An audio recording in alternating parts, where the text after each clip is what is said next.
This is one of those cases where really interesting creative premise and just execution just missing the mark just a little bit too much.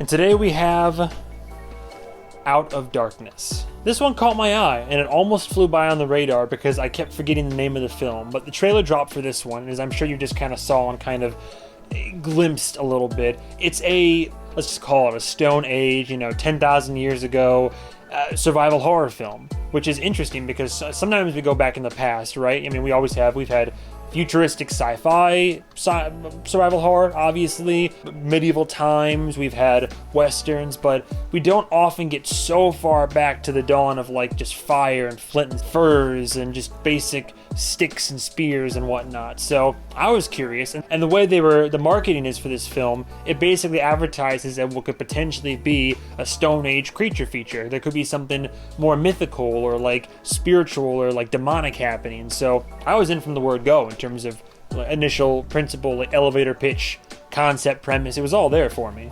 Director of Out of Darkness is an Andrew Cumming. In terms of what he's done, aside from some short films this is his directorial debut. So he's done short films leading up to this, but this is his first feature-length film that he's ever directed. And all things considered, you know what?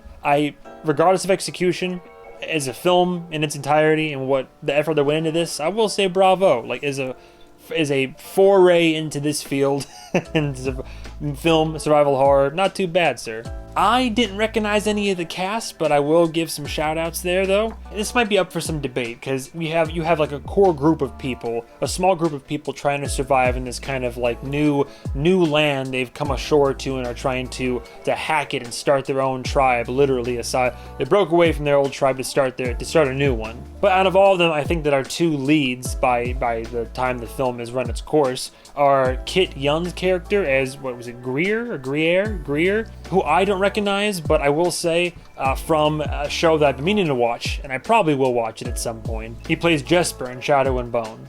And we have Sophia Oakley. Not much in the way of credits for acting, but a most memorable thing, according to the IM of the DB, is her character of Bea in something called She Said. So I'm not really familiar with any of these actors, which honestly I kind of like that. Like there's, you have well-known quantities and actors that get all the roles, but I like being able to see, especially if it can be a breakout role, and especially for me, I'm biased towards horror and survival horror, I like to see new actors be able to try to take up the mantle and also become known quantities. So none of them particularly stand out for me after seeing this film, unfortunately, but I will say credit where credit's due. They definitely gave it their all. In terms of pros, the biggest pro for me about this film is that I love the concept and the premise. This group of people 10,000 years ago trying to hack it and just survive, to be able to take care of their young, be able to have more kids. They have the elder, they have the hunter, they have trying to just do their own little outfit in this world 10,000 years ago,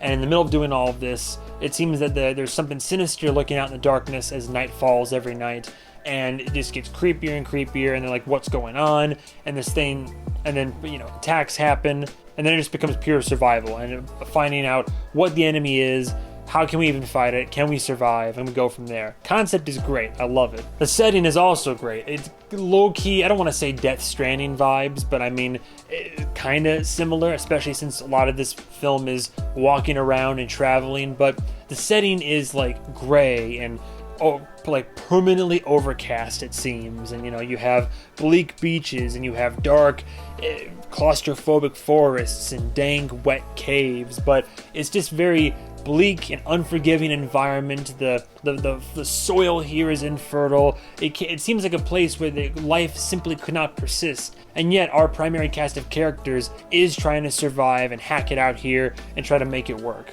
But the setting for the film is very conducive to horror, survival horror. Just production value and production design in general is pretty good in terms of what they're wearing. I mean, you believe that they're just existing in this time. I'm pretty sure all of them have pretty bad teeth, and the weapons they have are things they just kind of made for themselves, just sticks and spears and just rocks, and how they hunt and how they just communicate and travel and starting fire and all that. It all tracks, and they look, as far as I can tell from my limited historical knowledge and background, it looks seemingly period authentic. The music is not used a whole lot, but it's used fairly frequently throughout the film. A lot of deep, ominous, what I can only assume is just like ragged cello and some bass, very orchestral, but it's nothing that's sweeping or grandiose or lighthearted. It's very dark and is only used to accent creepy scenes or to really drive home the terrors. I think the music, it's used sparingly, but it's used well in the film. Practical effects, when there are practical effects, especially when some more grievous injuries occur in this film, they look great. I'm always a fan of a film that achieves its goal, especially for horror, with practicality, and yeah, there's definitely 2 or 3 scenes where the makeup work and the prosthetics and the gruesome injuries that happen in this film are shown in full effect. They look good. Well done. No problem with the acting either. The acting is good, honestly. Whether it's the fear, the terror, the hostility, anguish, sadness, like all the actors do a really good job. They all stay in character. They were believable. You either like them or you don't. They all played their parts well. I was a fan of it. Funny enough, with all these pros, you think, what could this film have done incorrectly then? Like, well, let's get into it. The pacing of this film might be its biggest struggle. It's both like a pro, but mostly a con. I went to go see it with one friend of mine, and he really didn't like it. It takes a while to get going. And then when it does get going, it's like an EKG reader, and you see like a boop boop boop boop boop boop, and then it just goes flat for a while, and then it comes back boop boop boop boop. This film has pulses throughout, creepy scenes, horrific moments. There's moments of tension and trying to build it up. I always love shitting on this film, but compared to Skinamarink, right? Skinamarink is a film that constantly ramps up to ultimately nothing. This film does ramp up to certain things, but they're not always really great things, but a couple times they are. But this film is a lot of, like, what was that? Noise in the dark. Slowly move around. Another noise. Look around. What was that? Noise in the dark. With occasional jump scares here and there. This film definitely had some creepy moments. One toward the beginning I liked a lot, really creepy scene, and one probably at the end of Act 2 or something like that, involving the Aurora Borealis or some variation of it, I would assume, that really gave a cool visual. But so much of this film is just walking around, being lost, looking around, slowly examining an environment, and it just really affects the pacing. Like, you could easily fall asleep in a film like this. There's a lot of decisions that are quite silly made by our characters that are either impulsive or emotionally driven or out of fear, and I can often give an excuse in certain films. What I put in my notes was like, yeah, I get it, it's early man. They don't have perhaps the same sensibilities that we do in our modern time, but surely that sense of self-preservation and survival is still there, right? And yet it seems like it, just based on decisions they make and what they do, it's not.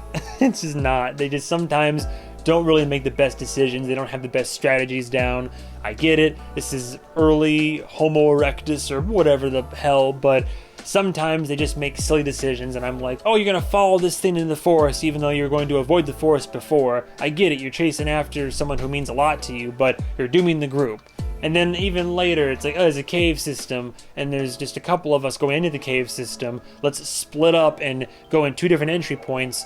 Why? Why would we not stick together? Power of numbers. You don't know how many things could possibly be in that cave, but what do I know, right? Look, in my survival horror movies like this, while there are a couple brutal moments in terms of, people getting hurt or mortally wounded, this is always my gripe, especially with some recent slasher films, but the kills aren't all creative or all as gruesome as I would like them to be. And especially with a Stone Age horror film, you'd think it'd be gritty and dirty and all this. And yes, it kind of is on a couple times. There's one really brutal kill, and this guy doesn't go out quietly into the good night, I'll put it that way. And there's some injuries that happen, but aside from that, it's just a whole lot of kind of bunks, just people getting bonked on the head, basically, and that's fine. It tracks, I guess, but if you're gonna do it for a film, right, we're already making a film here, let's make it a bit more creative, perhaps. And if you're gonna go in on gruesome practical effects, let's go all in on gruesome practical effects. Not to say that would have made the film better, but for me,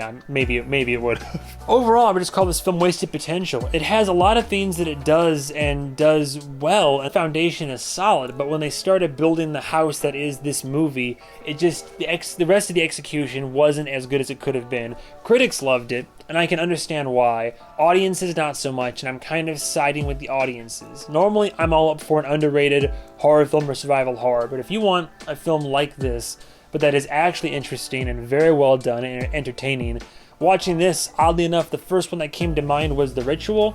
I'm sure you've heard about it on other people's lists before. I'm pretty sure it's still like a Netflix exclusive, but hard recommend for The Ritual. I would still love to see more of what Mr. Cumming would make in terms of film. I would love to see more, because there was a lot of good to be had from this movie, but it was just missing I think pacing and more brutality and just more sensical character decisions. And the story, I didn't know if I mentioned the story. The narrative is fine and is, good. I mean, it's a good enough narrative, and there's a message by the end of the film they're trying to push through, and I am in support of the message. But I think the execution of how we get to that message and the overall delivery of it could have been done better. I mean, it's a good message to push through. It makes sense. It has some truths that hit home for us as a species to this day. Overall, Out of Darkness is a shot in the dark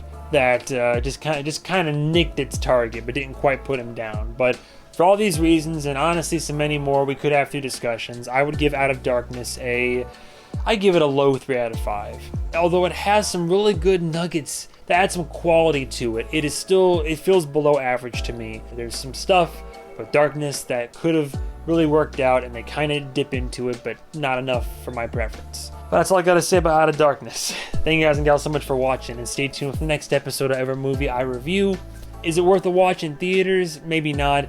Maybe stream it at home and see what you think if you're really curious. It's not a waste of time, in my opinion, but there's a lot more better films, especially horror, and especially survival horror, you could watch first. See ya.